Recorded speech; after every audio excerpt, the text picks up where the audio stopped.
wao wanatoka wanakwenda masokoni kwa ajili ya kuwakumbusha walioko sokoni kwamba mko katika masiku matukufu mno.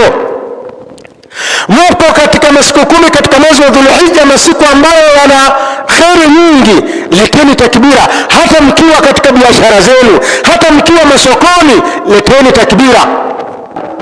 Allahu akbar, Allahu akbar, Allahu akbar, la ilaha illa Allah, Allahu akbar, Allahu akbar walillahi alhamd. Lakini leo Waislamu wanakuwa ni wanyonge. Mpaka siku ya Idi Waislamu wanaleta takbira kwa unyonge. Yaani singekuwa hizi speaker hizi, inawezekana hata watu walioko barabarani wasijue kwamba hapa watu wanaleta takbira mpaka siku ya Idi. Yaani watu wanaleta takbira kama vile wanaogopa. Yaani hata mkipita njiani, leteni takbira mpaka watu wanashangaa. Leo hao Waislamu wana nini? Msiogope. Kwa nini mnaogopa? Mko katika kheri. Mnaogopa nini? Ndugu zangu katika iman, miongoni mwa mambo ya msingi ya kuyafanya katika masiku ya Dhulhijja, masiku 10 katika mwezi wa Dhulhijja, ni kuleta takbira kwa wingi kama alivyoelekeza Mtume sallallahu alayhi wasallam.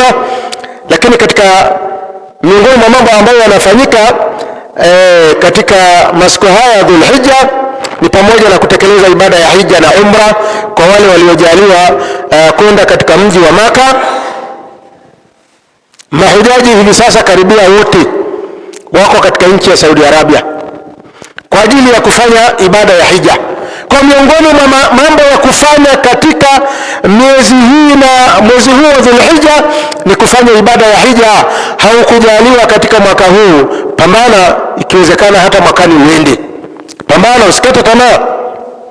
Lakini miongoni mwa mambo ya kufanya katika masiku 10 ya Dhulhijja ni al-udhuhiya, ni kuchinja katika siku ya 10.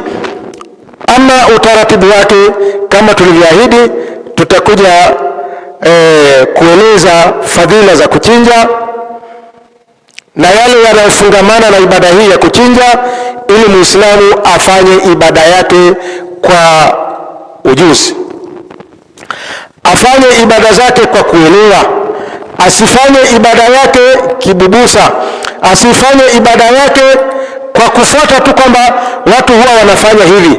Afanye ibada yake akiwa anafahamu kwamba anafanya kitu gani.